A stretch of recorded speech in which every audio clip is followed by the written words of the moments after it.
Welcome. I'm Catherine Wessinger. I'm co-general editor of Nova Religio, the Journal of Alternative and Emergent Religions.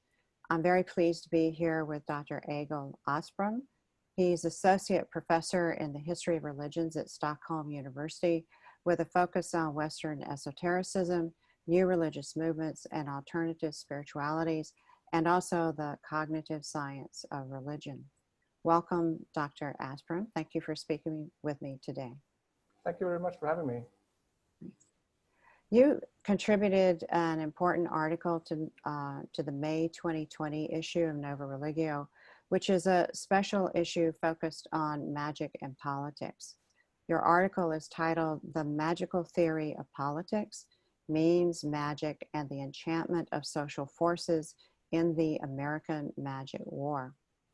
Your article is wide-ranging and discusses three different movements: the magic resistance, the magic reaction, and meme magic and the cult of Keck.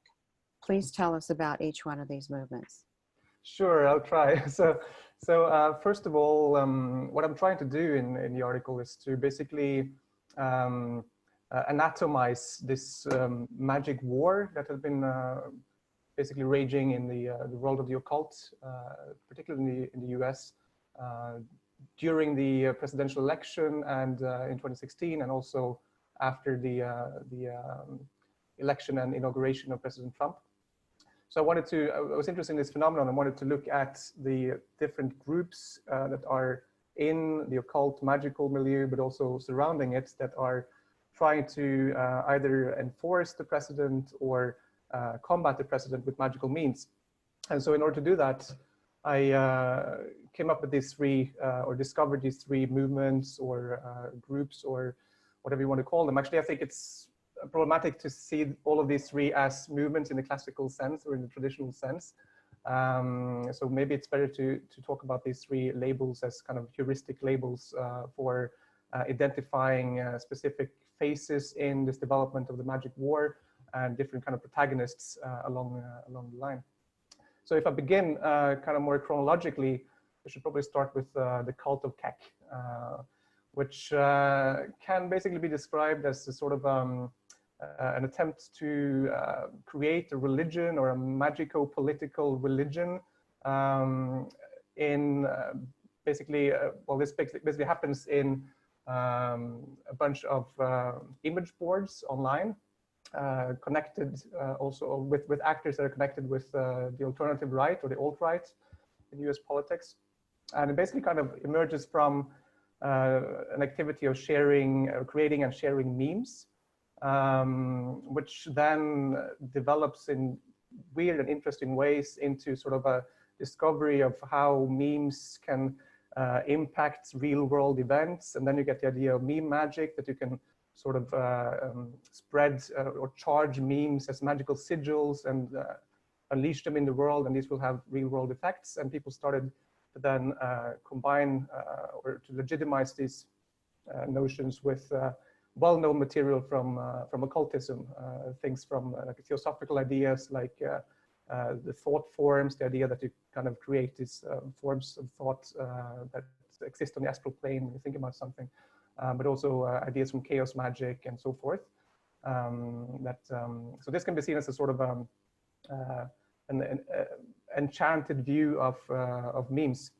And from this thing, you also start to see the attempt to create basically a kind of a religion around, well, with President Trump as an important character in this, but also a specific strand of memes playing a central role. So this is the Pepe the Frog meme, which I'm sure everybody has seen. So again, in a strange sort of twist of events, what happens here is that Pepe the Frog, this meme character, gets connected with an ancient Egyptian god, Keck, from the Ogdoad theology, a god that's sort of being associated with primordial chaos and darkness and these sorts of things. And on the other hand, Trump is being connected with this meme through kind of the meme activity that's taking place also in social media. And then this idea develops that The Pepper the Frog meme is a kind of avatar or avataric manifestation of the ancient Egyptian god Kek, and that this meme is kind of anointing Trump as a kind of messianic figure for the god Kek. And so then you get this idea of the cult of Kek. You get various websites set up around this term. So this term is actually an emic term that you find in some of these websites, calling it the cult of Kek. And you get the development of an iconography where, again, Trump's kind of this messianic figure is central, but also the Egyptian god. And start selling merchandise with this iconography. You see prayers being developed. And also even some basic like theological texts, tracts start to be circulated, like this one, which I found. Oh, I don't know if you can see this. Oh, that's weird. Maybe, yeah, hold it further back. There you go. Mm-hmm. Yeah, there you go. So like the one true Bible of Kek, which is basically like a collection of memes and short explanatory texts about how Kek is returning to Earth and anointing Trump and so forth. So that's the cult of Kek, a kind of ironic or post-ironic, as they also call it, religion with a political aim that also draws specifically on occult themes and occult authors. That's really in the business of spreading the message via memes, so a specific activity, and also borrows quite a bit from Discordianism, actually, which is kind of interesting because we tend to associate Discordianism with more kind of leftist countercultural stuff. But it has very much, the cult of Kek is very much the same kind of attitude in terms of blending humor and irony with pretty dead serious also form of activism, but on the right. So that's how I would describe the cult of Kek, basically. Now the magic resistance is quite a different thing, and here I think it's more easy to talk about it as a sort of movement, because so this is basically a movement that starts to emerge after the inauguration of Donald Trump in January 2017. And it really kicked off with the occult author Michael Hughes, who wrote on Medium, this blog platform, a binding spell, a magical spell for binding Donald Trump and all those who abet him.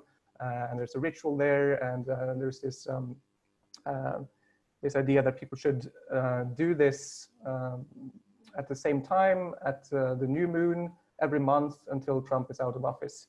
And so this is also then self-referentially referred to as a magic resistance. You start spreading this online and people start doing it. And it also really kicked off in a big way because certain celebrities like the pop star Lana Del Rey posted an enigmatic image of herself in social media where she was referring to, well, basically the fact that she was going to participate in this magic resistance.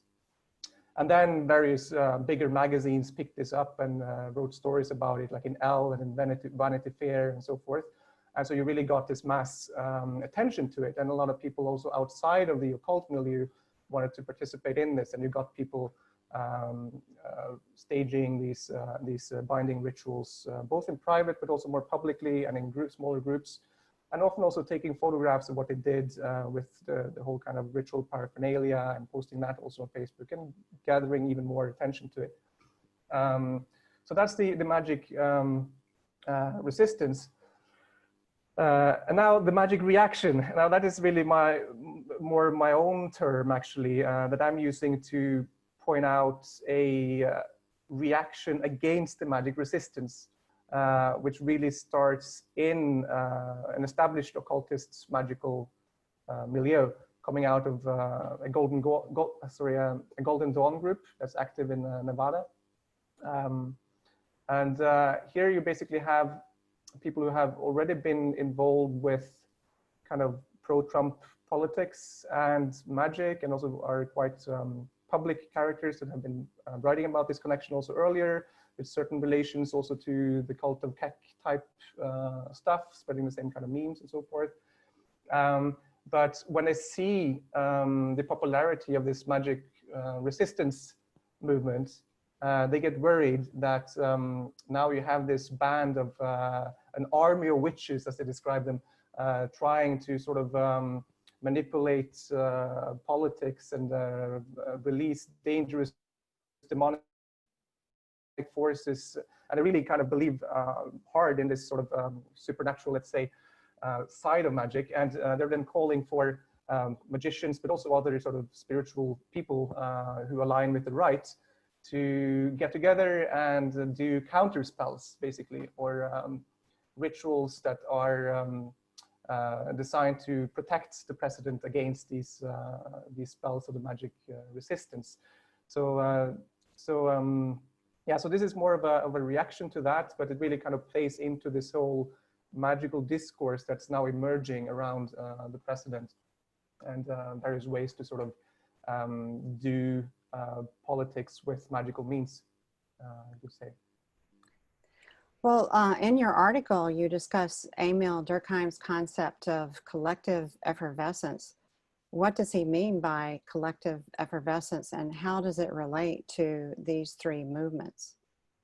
Right. So collective effervescence is a very central term in Durkheim's sociology of religion, and especially in his theory of religion, as it's presented particularly in the elementary forms of the religious life. And basically it refers to the sort of spontaneous sort of rushing forth of synchronized emotions and affects and behaviors and thoughts that can happen in very large groups that assemble and do stuff together. So the kind of things that you would associate, for example, with sporting events or political rallies or mass demonstrations, that sort of thing, where people kind of come together around some central activity and have their attention and their emotions and affects kind of synchronized in a certain sense. And so Durkheim thinks that this collective effervescence, that this is really the kind of events in which individuals can experience themselves as being part of a group and experience the group as a group, where it kind of becomes tangible and real in a certain way. And so it's very important for kind of creating group identity, belonging to an in-group as opposed to an out-group, and also kind of creating social cohesion and these kinds of things. And he links this to religion in various ways. So in one sense, you can say that at least like this notion of the sacred, as you know, things set apart, that this has its emergence in some sense in these episodes of collective effervescence. But more than that, religion and particularly religious rituals are in the business of creating and channeling such collective effervescence. So creating these kind of spaces where we can experience ourselves as part of the group, and also celebrating the group and sort of its identity and so forth, and certain values as being shared and so forth. So that's the basic idea. And so what I argue with how this is related to what we see in these movements that I'm discussing, or these parts in the magic war, is basically that this same kind of synchronization of emotions and affects and thoughts and so forth and behaviors is also at the core of what at least some of these movements are doing as well, like the cult of Keck with the sharing of memes that people that are kind of intended to trigger people, to trigger emotions, to trigger affects, be it anger or disgust or kind of resentful laughter or whatever. Kind of working with this, whipping up this kind of emotion, or also with the magic resistance. I would say that you're synchronizing behaviors across space. I would have to say, right? So it's not like these people are interacting at the same place, but they're going out at the same time to do the same thing with the same focus. And also often documenting it and spreading pictures of it and so forth, and whipping up this sort of same kind of emotions, and basically then creating an in-group and a group identity also around these political ideas, but also with the means of magic in this case. So I also talk about this in my article as affective networking, on the networking of affect, which I think is maybe more apt than collective effervescence in this sense, because precisely because of this distance aspect, that you're doing this at a distance via an online medium that goes through it in the case of memes, but that it still kind of creates these networks rather than groups in the normal sense that are brought together through similar kind of emotional and affective responses to certain kinds of content that they're creating and spreading as well. And then this is connected up to different political affiliations as well. So this is kind of on the theoretical level how I see these things connected. Great. Well, your article also discusses the concept of an egregore, if I pronounced that correctly. And I have no idea, I think so. I've only seen it in print, so okay. So please explain what an egregore is supposed to be, and how would you relate the concept of the egregore to either collective effervescence or affective networking? Right, okay. So this one is quite interesting as well. I mean, the term egregore goes back to the Greek.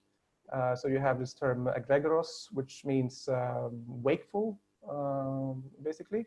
And already in antiquity, you see this term popping up in the context of Hebrew apocalyptics. So in the book of Enoch, the Ethiopian book of Enoch, the egregore refers to these angelic entities that are usually translated as the watchers. So these angels that are set to watch over humanity, but then get sort of seduced by the daughters of men, and then create like a race of giants, and everything goes downhill from there in the book of Enoch. So these are basically quite morally suspicious angels originally. Then the term seems to enter into modern occultism in the 19th century in a French context.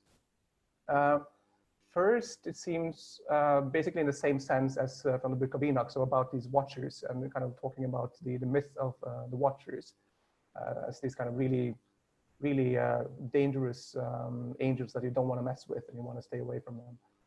But then something happens in the 20th century, and certainly by the 1920s, you start seeing this term being used in a different sense, still referring to a kind of spiritual or angelic-like or even godlike entity, and still also an entity that has a kind of a watching function in the sense of guarding a specific group. But what's interesting here is that you start also to get the idea that this egregore that's connected to the group and protects the group, that is also produced by the group or maintained by the group, and through the group's activities and through their ritual activities or kind of prayer-like behaviors or whatever, offerings, these kinds of things. And this is the basic sense that you see it spreading, or see this concept spreading in the context of modern magic and occultism today. And it's also in this sense that it enters into this magic war, because in the context of the cult of Kek and the meme magic stuff, one of the many kind of occultist resources that was that they drew on was this notion of egregore, and there were some people were understanding what happens with this Egyptian god Kek as not really being this transcendent entity coming in, intervening in history now, but rather an entity that's being created by us, but still has this sort of superhuman capacity, and still kind of having that whole aspect to it in terms of protecting, in this case, Trump, and kind of leading the right in a sense. So that's how it comes in, and I think that it's quite interesting how it gets very close to the notion of collective effervescence when you're talking about basically a religious concept here that allows for your own collective actions producing a god, or producing an angelic being of some sort that then acts as a kind of a supernatural presence in some way. And so I find it very kind of fertile to try and think about the egregore in more social scientific terms via the notion of collective effervescence and affective networking, as we talked about here earlier as well. So if that starts to answer your question. So what is your overall magical theory of politics that ties these topics together? Right. Okay. So I think there's two things I need to say here. So one thing is that, first of all, the magical theory of politics, as I talk about it, is really an emic theory that I kind of read into the activities of the groups and the texts and so forth that I'm studying into these movements. And that's basically then the very basic idea that ritualistic, magical kind of acts, that they can produce effects that impact on real world politics in various ways. So for example, through the creation of an egregore that can then sort of protect your side of the political landscape. But also through binding spells and all that. So that's kind of on the more basic level, that there is some sort of thinking about the efficacy of magic in a political context that's out there that I'm trying to find through my sources. But on the other hand, of course, I do also use this notion as a kind of an optic for getting into or for analyzing different views on magical efficacy that I find in these movements, because I mean some people in this don't necessarily assume that, for example, the binding spell works by supernatural means. It might, but that's not the important thing. The important thing is really to use it as a form of performance protest, right? And that this will have an effect in itself. So without kind of any magical thing. But then you also have this super kind of enchanted notions of egregores, but also of needing to do kind of counter spells because the witches have released these demonic forces and so forth. So you have all these different views of efficacy. So I'm using this also as an optic to get into that.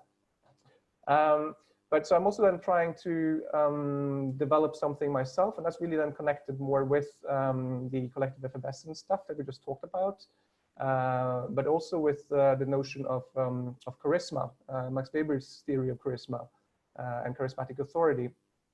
And I use these two concepts together to try and get somewhere in the question of how to explain why magic becomes an attractive political strategy, and also how it works to the extent that it actually does work and actually does kind of affect voting behaviors, for example. So in terms of the why question, I think that the notion of charisma is quite interesting, because if you go back to Weber and you talk about or think about the three kind of ways of legitimizing authority or power in Weber. So charisma being this kind of authority that comes from kind of these special abilities and kind of gifts, or maybe even sort of anointed character, a providential character of an individual. That's often also then runs contrary to established institutions and established traditions. And then the two other types being precisely authority in terms of transparent, rational, legalistic criteria for your authority, or a tradition that kind of decides who should have power. If you think about it in this way, then charismatic authority is something that tends to emerge in crises of legitimacy. Let's say when existing frames for legitimizing authority are experiencing problems, or sinking in confidence. And Trump, of course, here can be cast as a pretty classic case of a would-be charismatic leader, in the sense of somebody who gives absolutely, has absolutely no interest in trying to rule based on the rule of law at times, and kind of goes against established tradition, and instead appeals to directly to like the people, this idea of being the will of the people, the voice of the people, that sort of thing. The populistic side also, which is very much connected to notion of charisma. So what's interesting here is that even in Weber, a charismatic leader or a charismatic authority cannot exist without a charismatic community. So a group that attributes these special these special attributes to the person and maintains them and actively kind of builds them up. And of course, I think the cult of Keck stuff that I've talked about quite a bit here is again super illustrative of this sort of process where you have a group of people who cast this person as exceptional, but also touched by a god, anointed as it were, and also do all sorts of actions to try and spread this notion also and to keep it alive and to feed the egregore, so to say, and also then feeding Trump as a charismatic leader. So I'm trying to link this to a more general sense of political crisis, I suppose, that is not only felt in the US, but actually across the world, not only in the Western world either. I think that these sorts of crises also provides for more room for precisely kind of magical acts and magical ideas in building up charismatic authority. And that's what I'm arguing that we're seeing here. Great. Well, I think you've already answered my question about big picture conclusions, but do you have anything you want to add in terms of big picture conclusions from this study? Well, yeah, I think what I've said already, of course, is this persistent sort of continued relevance of the occult and the magical, that is always there on the surface. It can always be mobilized for all sorts of purposes, and especially perhaps in times of sort of perceived crisis in legitimacy. There's one other thing that I maybe want to mention, and that's to do with again the more alt-right side of the cult of Keck stuff and the meme magic stuff, because as we talked about, this is often cast as, jocular and satirical and sort of ironic and all that, and it's all kind of jokes and fun, but it's also really, really serious at the same time. And one thing that struck me when I was getting into this material is how something that's cast completely ironic and in a joking way in one context can then be used and linked to explicitly by really kind of hard right neo-Nazi blogs that use the same ideas and the same tropes, but connect them to old school anti-Semitism, white supremacy, and what have you. And so this is kind of where something that seems like a joke is also deadly serious. And this is even more so, I think, when you realize that there's been kind of an explicit strategy also on the hard right in terms of, which can be related to terms like entryism, so the attempt to enter into existing groups, often subcultures, use their symbols, their discourse, and try to steer it in the direction, the ideological direction of the own group in order to kind of get an entry point. And also this notion of meta-politics. So the idea that politics, well, to effect change, you should first work on the cultural level, change the discourse, change the cultural symbols, change how people think about certain things, and then the political changes will follow. And this is a very explicit strategy on the hard right. And I think this is also how meme magic, the cult of Keck, all of that stuff is being strategically weaponized in all of this. And even though, so this is real serious stuff, even though the tactics often can consist of jokes and irony and silly memes and so forth. So that's, I think, also one big takeaway point. Could you talk a little bit more, please, about meme magic? I mean, Pepe is a meme, Keck is a meme, but yeah. How is meme magic supposed to work? Right, okay, so there's various theories that I've found in this material, but it usually comes back to this notion of, well, kind of a mind over matter type thinking, which is sometimes explicitly taken out from New Thought, the New Thought movement. But which is also connected to the theosophical notion of thought forms and all that stuff, that by spreading these memes, you create kind of forms on the astral level or on some kind of more subtle aspect of reality that then also manifests physically in some way. But you also see, so I mentioned also that chaos magic is something that people are drawing on. This is, of course, a kind of punked up version of the Western magical traditions that started emerging in the 70s and 80s as a kind of do-it-yourself form of magic that strips down the rituals and works very much with psychological theories for explaining its efficacy and so forth.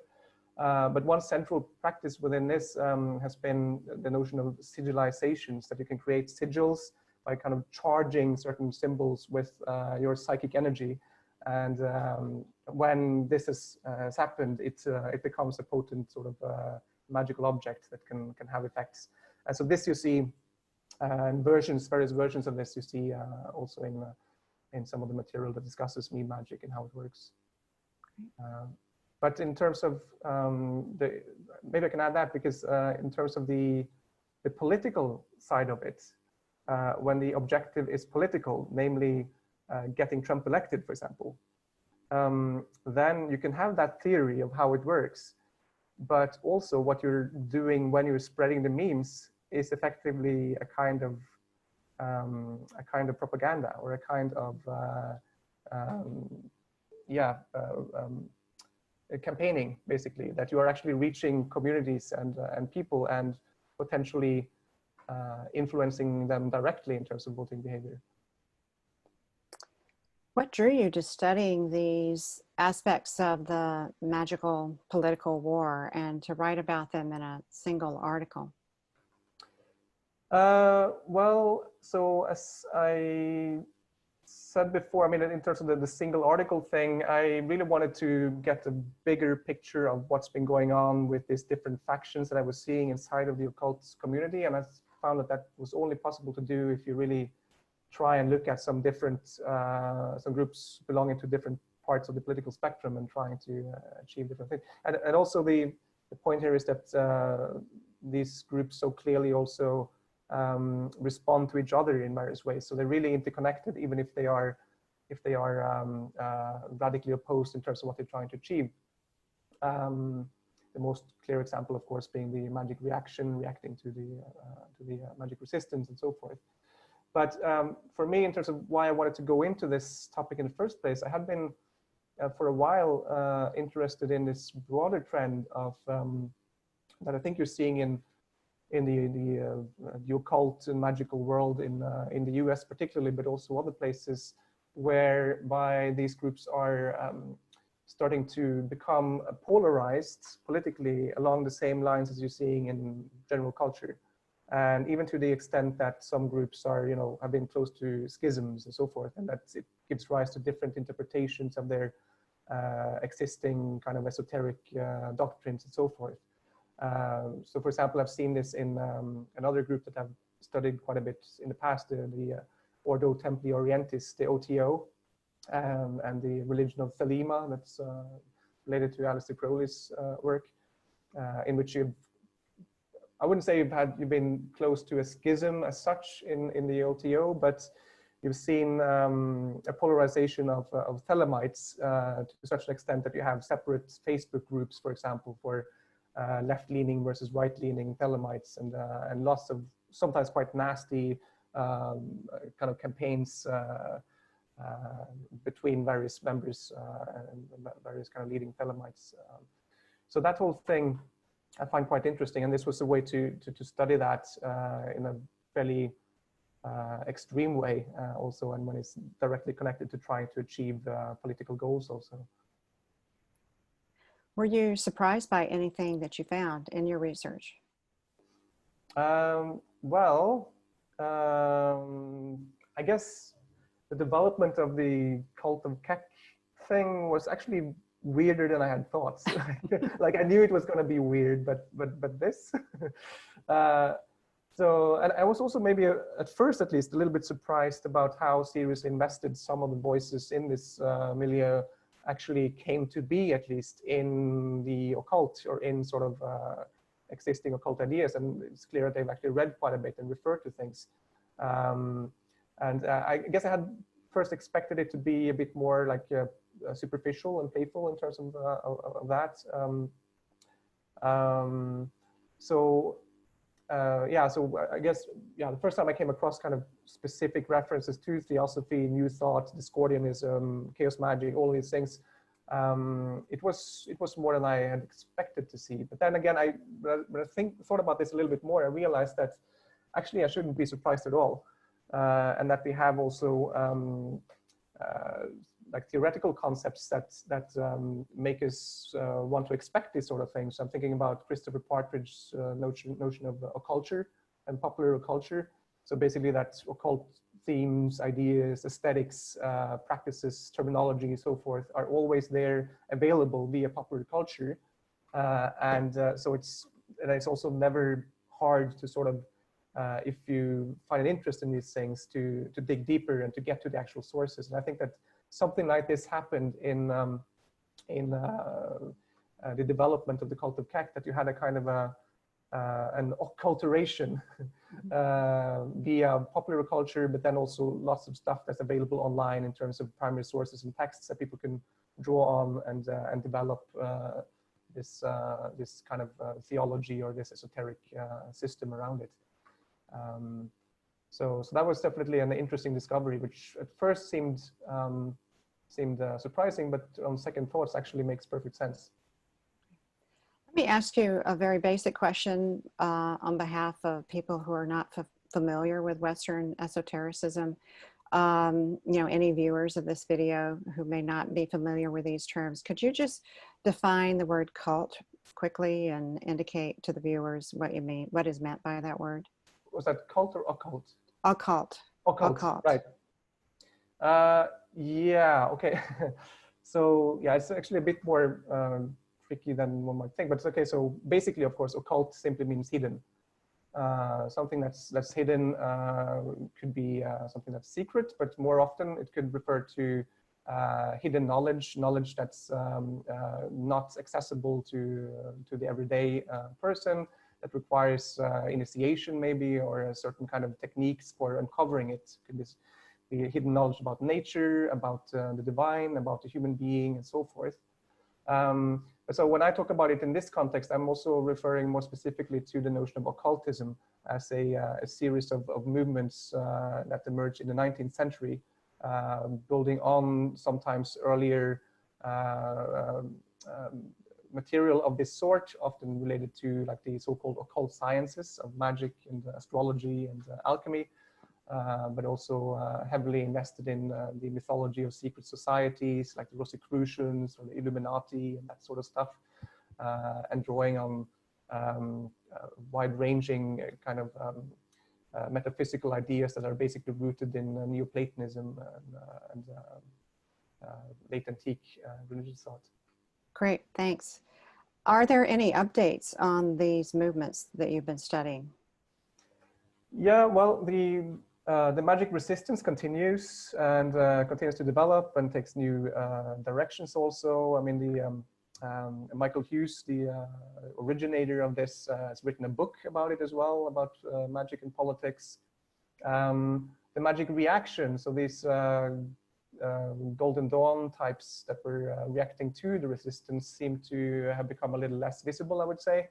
But they continue to have an online presence, not so much now during the Corona crisis, apparently. I've seen that they've not been active since January, basically, 2020. But also that has been going increasingly more in a conspiracy theory kind of direction, like citing Alex Jones and that kind of InfoWars thing, and talking about Illuminati and New World Order and that sort of stuff. As for the cult of Kek, there too, I must say, I have the impression that it seems to have dissipated somewhat, if not disappeared altogether, but certainly dissipated.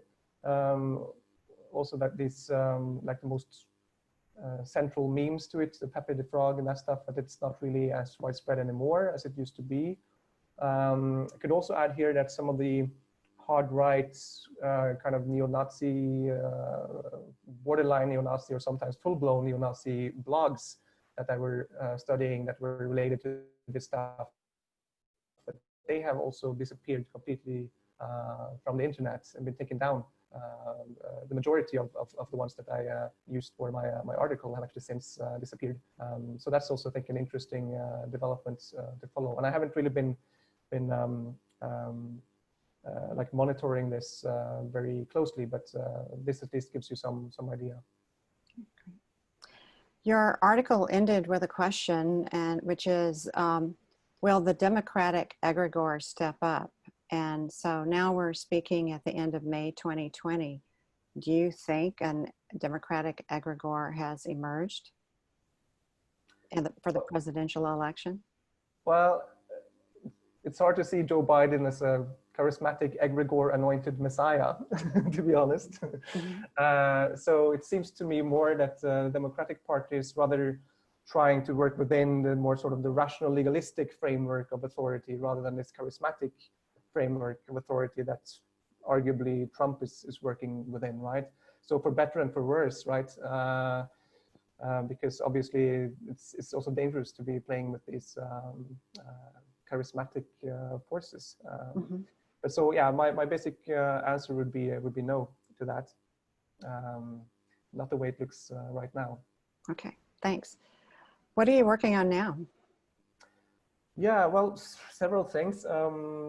One, try to finish off a few bigger projects that are more of an editorial type, actually. So I'm working on a big dictionary of contemporary esotericism, which tries to map out the various developments of existing esoteric occult movements, like we were talking about, but also look at new emergent forms of this. And also try to get somewhere in terms of a discussion of how do we best study these things, especially now that everything is so related to online culture, for example, but also more classic questions of access to esoteric groups, like how do you get access to groups that deal with initiations, for example, and that sort of thing. So that dictionary of contemporary esotericism is one big thing. I'm also working on an introductory textbook to esotericism, actually. So there's a lot of these kinds of things in the pipeline.